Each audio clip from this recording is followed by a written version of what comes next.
Olá, bem-vindos de volta, você que gosta da lore do Warhammer Fantasy. E hoje eu decidi começar a nova série de qualquer jeito porque eu fiz uma votação que não vale nada, porque isso não é uma democracia. Bliat. O Borislav aqui achava que era uma democracia. Um detalhe, um fato interessante sobre o mundo real, já que você está vendo vídeos no YouTube, você tem que aprender alguma coisa. A Rússia nunca teve um regime realmente democrático em toda a sua história. Nunca foi eleição. Quanto mais você sabe. E hoje nós vamos falar das histórias do velho mundo, voltando agora para a fantasia. E eu vou começar comentando um pouco sobre os mortos-vivos. Os mortos-vivos, eles vêm em várias formas e tamanhos, mas esse aqui é antes de Nagash, antes de Nerekara, muito tempo atrás. Os seres humanos da região onde hoje é a Bretônia e uma parte do Império, talvez sem querer, descobriram a forma de manter o corpo preservado depois da morte. Esses seres humanos primitivos, antes de Sigmar, eles eram pequenas tribos com uma cultura mais bárbara e eles faziam os seus rituais e cemitérios para as pessoas mais nobres e grandes na sociedade em pequenas colinas. Então eles são chamados de Barrow Kings, ou reis das pequenas colinas. Barrow quer dizer um pequeno monte, porque ali eles eram enterrados. Isso vem da cultura irlandesa e da Inglaterra há muito tempo atrás, até representado nos Rorin do Senhor dos Anéis, que eles enterram o filho do rei numa pequena colina. Então, mais uma coisa que você aprendeu hoje, isso é interessante.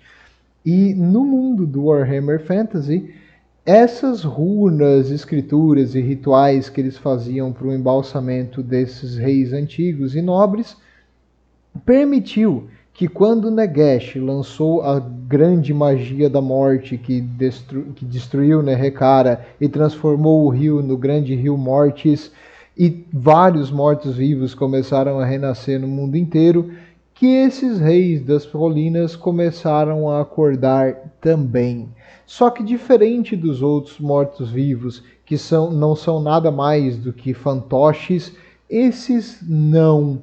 As runas e os rituais manteram a sua inteligência, um pouco das suas vontades e os seus sentimentos em vida, assim como aconteceu com os antigos reis de Nerekara, até porque foi essa a fonte do conhecimento do culto mortuário, veio inicialmente dessas tribos primitivas.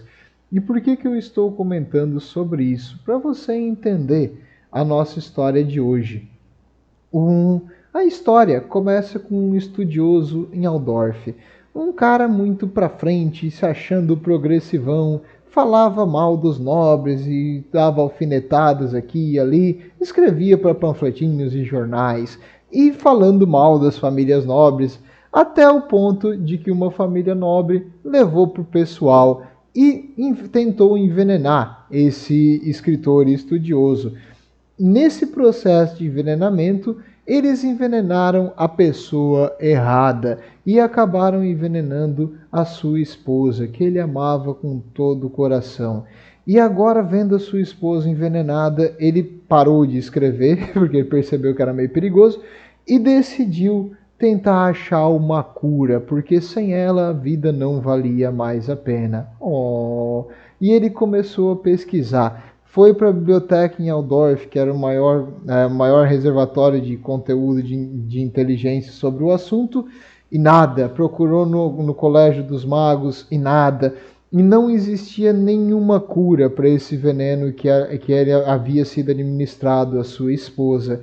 Aliás, era um veneno particularmente maléfico, pois ele não só matava a pessoa, como matava de uma forma extremamente dolorosa e lenta. Era para mandar uma mensagem mesmo esse veneno. Ela iria ficar talvez quase um ano, talvez mais, sofrendo, agonizando com tremores, calafrios, não conseguindo comer, vomitando, até o seu corpo falhar e morrer.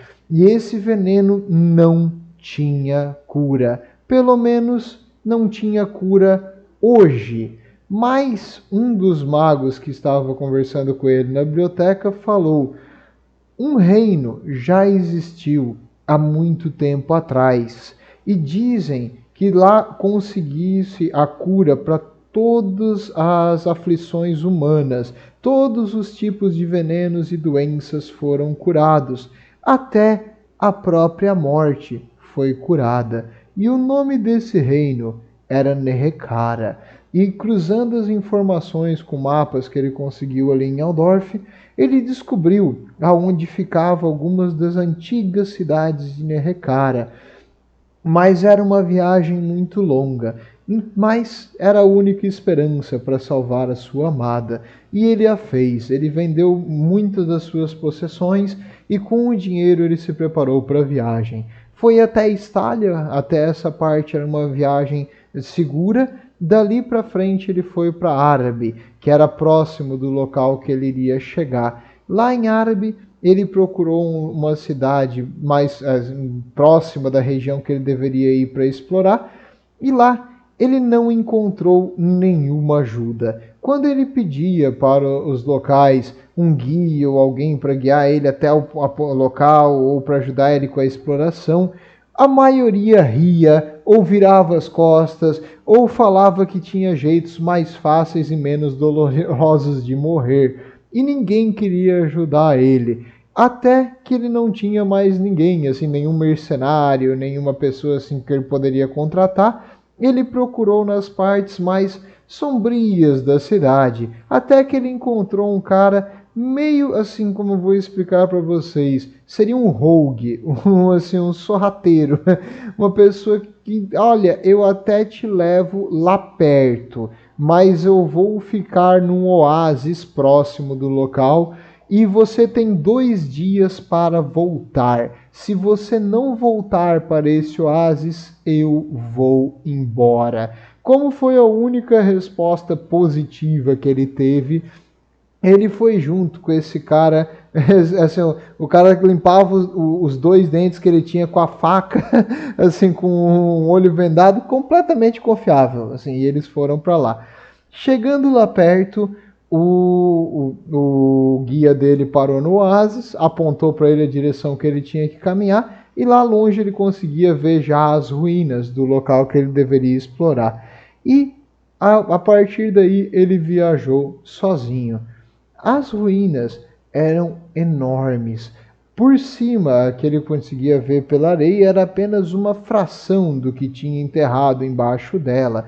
Ele começou a explorar as casas, os locais, um templo, e ele fazia anotações e tentava cruzar referências com os livros da tradução que ele já tinha pego em Aldorf para tentar entender alguma coisa e talvez achar a posição da biblioteca nesse lugar. E durante os dias as horas se passaram enquanto ele traduzia os textos das paredes para tentar identificar o que era a biblioteca ou se tinha algum tipo de instrução quanto à cura de alguma coisa ou algo assim para ele tentar entender. E assim ele foi traduzindo a língua e nem percebeu o sol se pondo.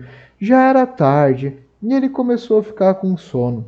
Ele fez uma pequena fogueira no canto próximo a uma muralha e ali ele deitou e dormiu, até que ele foi acordado por uma coisa cutucando a sua barriga.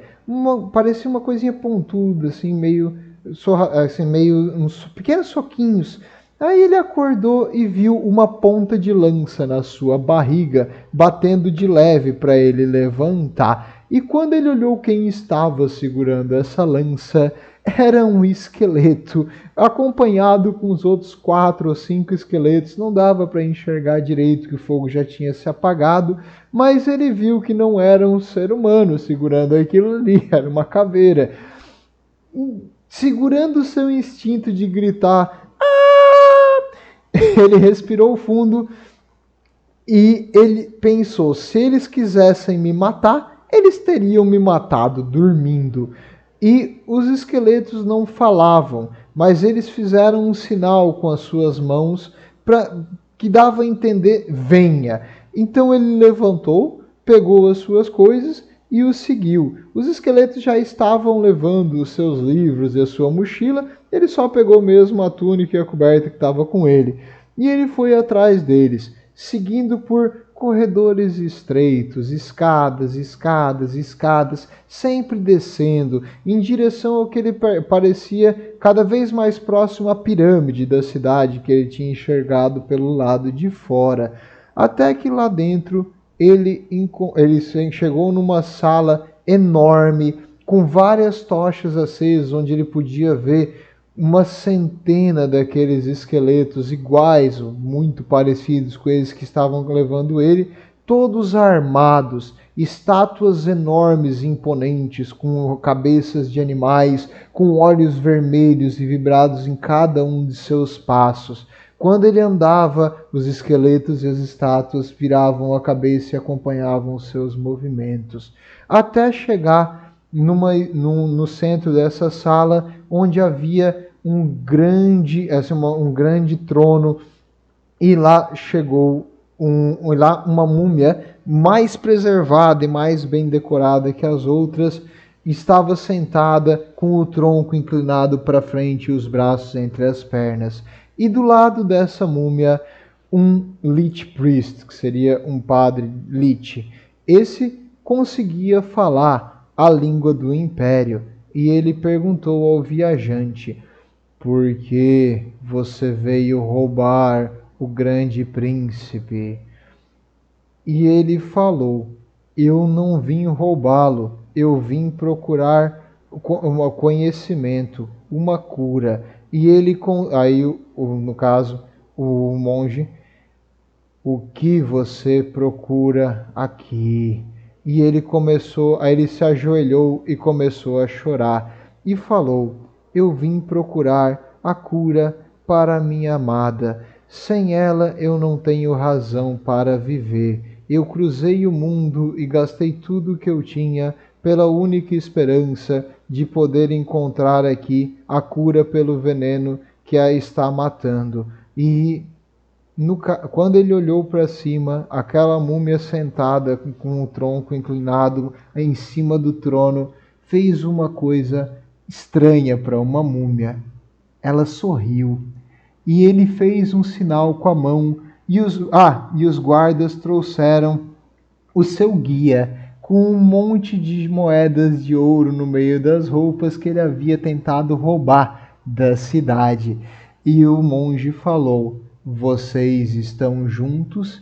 E ele novamente explicou: esse era o guia que o trouxe até ali, mas ele não o conhecia e nem desejava nada de ouro. Tudo o que ele queria era a cura para sua esposa.